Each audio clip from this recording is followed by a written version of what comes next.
কারণ না থাকবো আমি আর না থাকবেন আপনি।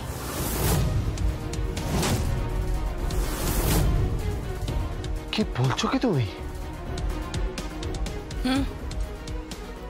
শিকড় অনেক গভীরে, অনেক গভীরে।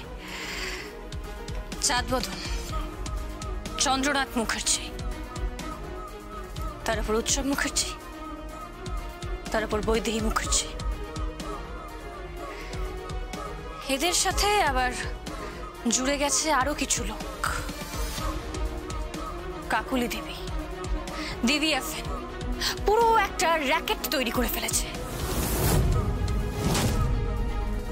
আবার এদের সাথে জুড়ে গেছে কোম্পানির কিছু শেয়ার হোল্ডার, কিছু ডিরেক্টর। ভর্তি এই লড়াইটা সহজ হবে না, একদম সহজ হবে না। ঠিকই বলেছ। সানাইয়ের সুরটা কিরকম বিষণ্ণ দেখো। সানাই বাচ্চা, সানাই সুরে না একটা অদ্ভুত বিষণ্ণতা আছে।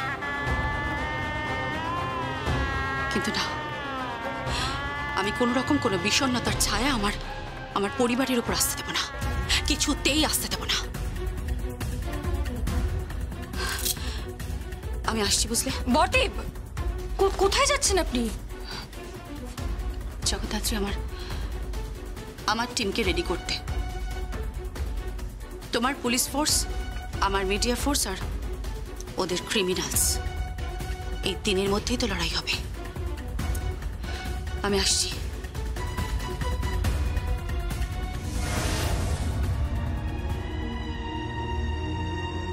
জগদ্ধাত্রী, আমার খুব ভয় লাগছে। তুমি এত বড় রিস্ক নিও না। কিছু করার নেই শম্ভু, এটা লাস্ট গেম। যে জিতবে সে টিকে থাকবে, আর যে হারবে সে মরবে। তুমি মরবে না, তোমার গর্ভে আমার সন্তান আছে। তুমি বাঁচবে, সন্তান জন্মাবে, মাথা উঁচু করে মুখার্জি পদবী বহন করে সে একদিন এই বাড়িতেই বড় হবে, সেটা আমি বিশ্বাস করি। I love you darling, I love you. I love you too, Shambhu. I love you too.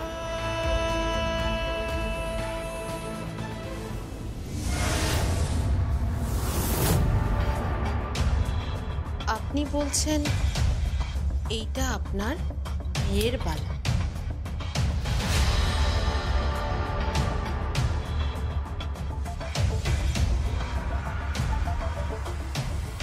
আর এইটা আপনার বিয়ের নেকলেস? আচ্ছা কাকুলি দেবী, সত্যি করে বলুন তো, এই ছোট ছোট জুতোগুলো এটা কি সত্যি আপনার মেয়ের জুতো? আর এই সার্টিফিকেটটা, এটা কি আপনার মেয়ের বার্থ সার্টিফিকেট?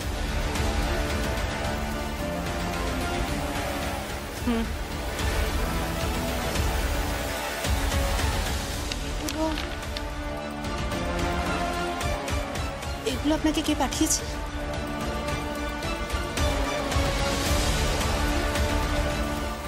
জানি না, এইসব দীপেন মামা জানেন। দীপেন মামা?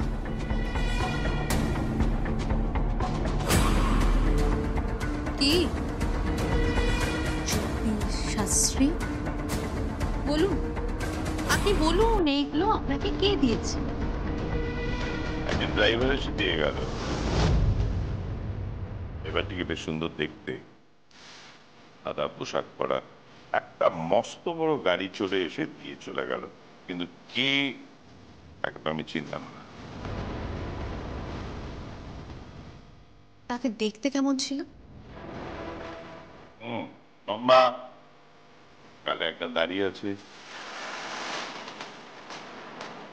ইয়াং? যাকে বলা যায় একদম যুবক, তনুকে ছিলার মতন একজন নওজোয়ান। যেরকম ডেসক্রিপশন আপনি দিচ্ছেন তাতে তাতে কি?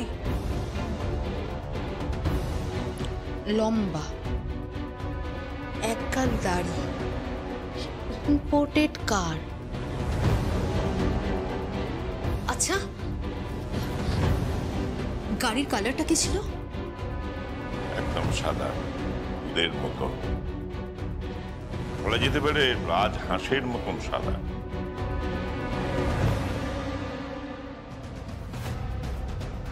এইরকম আমি একটা গাড়ি বোধহয় গাড়ি বোধহয় মুখার্জি পরিবারের গ্যারেজে দেখেছি।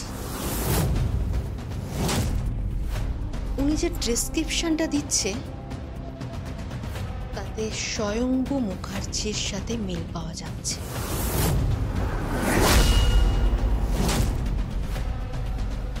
তার মানে ওরা সব চিনে ফেলেছে নাকি? ওরা এখনো জানেনি, কিন্তু রিস্ক নিয়ে লাভ নেই, সাবধানের মার নেই।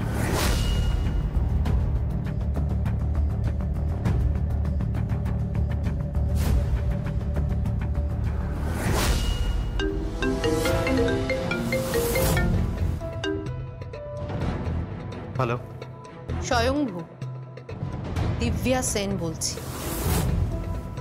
তুমি কি আজকে ইম্পোর্টেড গাড়ি ড্রাইভ করছিলে?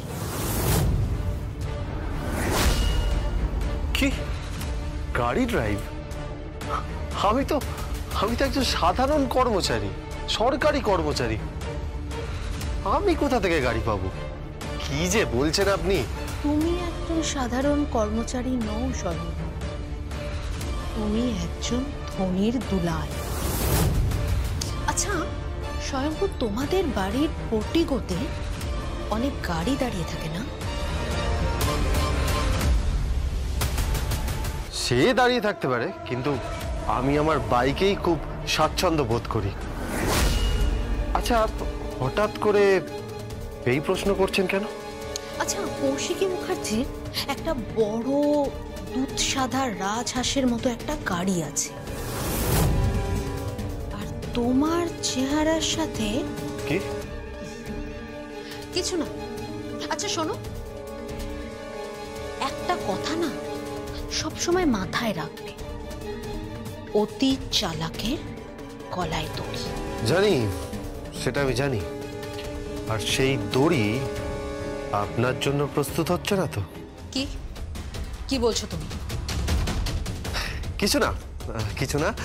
আপনি বরং একটা কাজ করুন, কড়া করে একটা কফি খেয়ে নিন, স্নায়ু চাঙ্গা থাকবে। কেন এই কথা কেন বলছো? হয়তো পরে স্নায়ুতে চাপ পড়তে পারে। Good bye. হ্যালো হ্যালো, কি বললো? ডাউট করছে, সন্দেহ করছে। দিব্যা সেনের মাথাটা একেবারে শয়তানের কারখানার মতো। ডাউট করছে। উনি কিন্তু ঠিক কেস করছে। দুধ সাদা রাজহংসের মতো গাড়ি তো বর্দির আছে, ইম্পোর্টেড কার। আচ্ছা শম্ভু, দিব্যা সেন তোমাকে কোনোভাবে দেখতে পাইনি তো? গেস করছে, শূন্যে ছুড়ে দিচ্ছে তীর, যদি লেগে যায়। কি বুঝছেন আপনি? সুযোগ দেওয়া যাবে না। মণ্ডপে বর আসবে, কনেকে মণ্ডপে ডাকা হবে, 7 পাকে ঘোরা, শুভ দৃষ্টি, মালা বদল,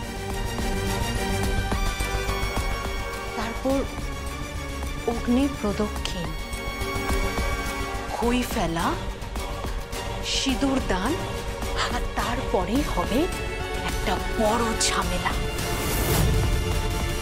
কিসের ঝামেলা? রবারি। আরে রবারি যেমন হয়, মানে একটা ডাকাতি হবে। মধ্য কলকাতার অট্টালিকা সম একটা বাড়িতে ডাকাত ঢুকে যাবে। তারপর ওই ধনী বাড়ির বিয়েতে সিকিউরিটি ভেদ করে ওই ডাকাতগুলো বাড়িতে ঢুকে পড়বে। তারপরে শুরু হবে ঝামেলা, গুলিগালা চলবে আর চলবে মারপিট। সেখানেই পড়ে থাকবে দুটো লাশ, আর একটা গুলি মালার কান ঘেঁষে বেরিয়ে যাবে। কি বলছেন কি আপনি? আরে ভয় পাওয়ার কোনো কারণ নেই, মালার কিচ্ছু হবে না। মার খেয়ে পড়ে থাকবে ওই চন্দ্রনাথ মুখার্জি, আর সেন্সলেস হয়ে পড়ে যাবে বৈদেহী মুখার্জি। দেখুন, আমি না আপনার এই প্ল্যানের কিচ্ছু বুঝতে পারছি না। ড্রামা, একটা মস্ত বড় ড্রামা হবে। এইভাবেই তো নাটকটাকে আমি সাজিয়েছি।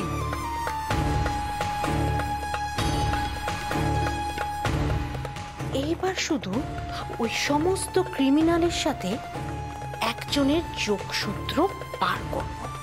কার?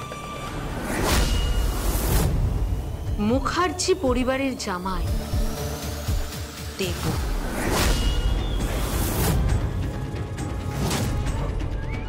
এইবারে ও অ্যারেস্ট হলে না আর জীবনেও বেরোতে পারবে না। ওই পিতা কোনো দিন আর কন্যার মুখ দেখতে পাবেন না।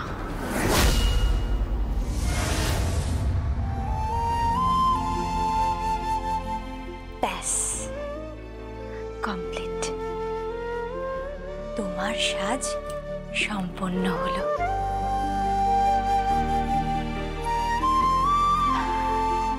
বাহ, দিব্যি জামাই জামাই লাগছে। জানো, এখন আমার মনে পড়ছে আমাদের দুজনের বিয়ের রাতটার কথা। তুমি ঠিক এইভাবেই সেজে গুজে এসেছিলে আমাকে বিয়ে করতে। চারিদিকে শাঁখ বাজছিল, উলুধ্বনি। তুমি তুমি জাস্ট ভাবতে পারবে না কি অনুভূতি। চারিদিকে শাঁখ বাজছে, উলুধ্বনি হচ্ছে, কেমন যে লাগছিল আমার, আমি তোমাকে ঠিক বলে বোঝাতে পারবো না। সানাই, শাঁখ, উলুধ্বনি সবকিছু মিলে মিশে একাকার হয়ে গিয়ে সে কেমন যেন একটা অদ্ভুত অনুভূতি, অদ্ভুত একটা ভয়। বুকটা কেমন দূর দূর করছিল। আমি বুঝতে পারছিলাম আমার জীবনে একজন আসতে চলেছে। সে এলো, আবার চলেও যাবে।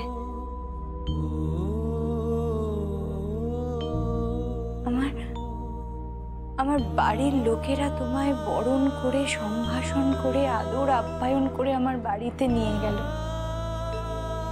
আর আমায় দেখো, আমি কাল সকালে তোমাকে ছেড়ে, তোমার বাড়ি ছেড়ে চিরকালের জন্য চলে যাব।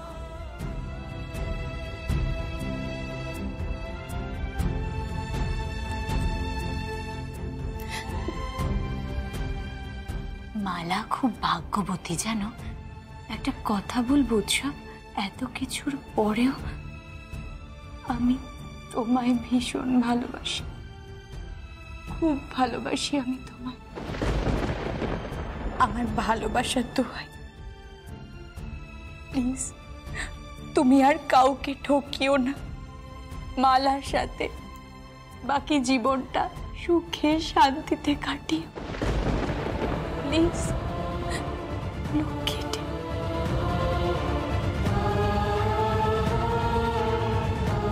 বর রেডি হয়ে গেছে?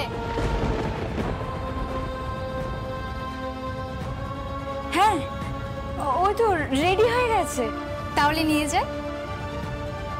না না, এই পুণ্যের কাজটা আমি কাউকে করতে দেব না। এটা আমি নিজে হাতে করব। তোমাকে নিজে হাতে করে আমি মণ্ডপে নিয়ে গিয়ে দাঁড় করাবো। তারপর পুরোহিত বলবে, কোনে কোথায়, কোথায় পাত্রী কোথায়, ডাকো ডাকো ডাকো। আর আমি সঙ্গে সঙ্গে উলু দেব, উলুধ্বনি দেব আমি। তোমরা শাক বাজিও, হ্যাঁ তোমরা শাক বাজিও। তারপরে কোনে পিড়িতে করে আসবে, আমার সামনে এসে দাঁড়াবে, আমার উৎসবকে 7 পাকে ঘুরবে, পুরো বিয়েটা সম্পূর্ণ হবে। আমি দাঁড়িয়ে দাঁড়িয়ে দেখবো, আমি দেখবো।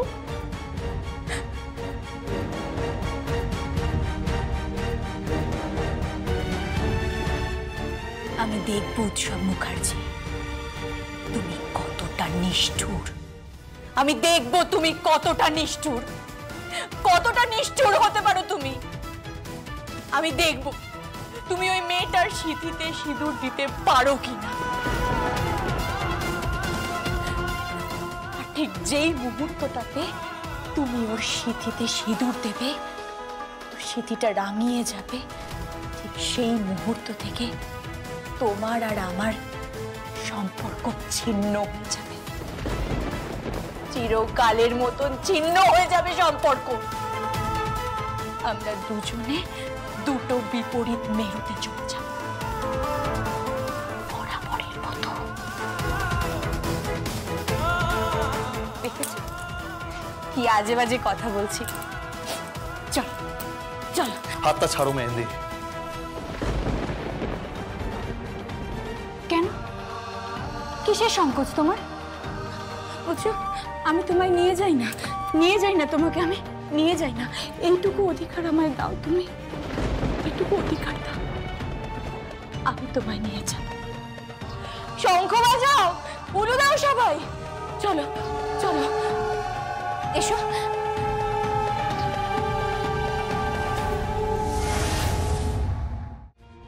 মা, মা, এই তো মা, আপনি এখানে? বলছি শুনুন না, বাড়ির কোনো মেয়ে কিন্তু বিয়ের কোনো কাজে সহযোগিতা করছে না। বিয়েতে কত কাজ বলুন তো, সবটা কিন্তু আমি আর বড়দি মানে আমাদেরকেই সামলাতে হচ্ছে। কেন, তোমার বোনটি তো বলেছিল, অনেক বড় বড় কথা বলেছিল, কোনে কেউ না কেউ ওই সাজিয়ে দেবে। সাজিয়ে দিয়েছে তো, মালাকে সাজিয়ে দিয়েছে তো, সাজিয়ে গুছিয়ে ও উৎসবের ঘরে গেছে এখন। তারপর উৎসবকে রেডি করিয়ে বিয়ের মণ্ডপে নিয়ে। ও মা দেখি দেখি না, এই কানের দুলটা মানাচ্ছে না মা। এই তো এটা, এটা দেখুন তো, এটা ভালো লাগবে না? হ্যাঁ, এই কানের দুলটা আমি পরিয়ে দিচ্ছি, দাঁড়ান দাঁড়ান আমি পরিয়ে দিচ্ছি। হঠাৎ হঠাৎ তুমি তুমি আমাকে সাজাচ্ছ, আমাকে সাজাচ্ছ? কেন মা, বৈদেহী মুখার্জি বলে কথা। একটু পরে দিন পরিয়ে দিন, একটু পরে আপনি বরণ করতে যাবেন। আমি কিন্তু বরণ ডালা সব সাজিয়ে রেখে এসেছি, হ্যাঁ একদম আপনার মিষ্টি বউয়ের মতো। লাগলো মা? এই নিন দেখি। এই তো, এবার দেখুন তো কি ভাল লাগছে। এই এই যে এই হারটার সাথে কানেরটা বানিয়েছে। আর শাড়িটা কিন্তু পাল্টে ফেলতে হবে। এই দেখুন, আপনার জন্য এই সুন্দর শাড়িটা আমি নিয়ে এসেছি, এই শাড়িটা পরে নেবেন। হ্যাঁ, কি ব্যাপার বলো দেখি, হঠাৎ তুমি এত যত্নবান হয়ে উঠেছো, মানে এত যত্ন করছো আমার? কেন মা, আমি কি যত্ন করি না নাকি? সকালে চা বানানো থেকে শুরু করে ব্রেকফাস্ট দেওয়া সব কাজই তো আমি করি মা, সবাইকে খেতে দেওয়ার। আপনার সংসারের সেবা তো আমিই করি মা। ও মা দেখি দেখি হাতের অবস্থা দেখি, এটা দেখি কি অবস্থা মা, অর্ধেক নেল পালিশ উঠে গেছে। আপনি আপনি দাঁড়ান, আপনার নেল পালিশ কোথায়? এই তো, আর এই যে এটা, এটা পরিয়ে দিই আমি। দাঁড়ান দাঁড়ান, দিন আপনি হাতটা দিন।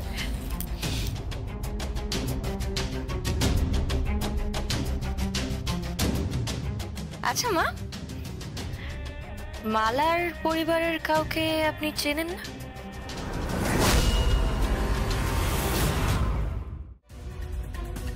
না, যে মেয়েটিকে বাড়িতে বউ করে আনছেন তার সম্পর্কে কিছুই জানেন না?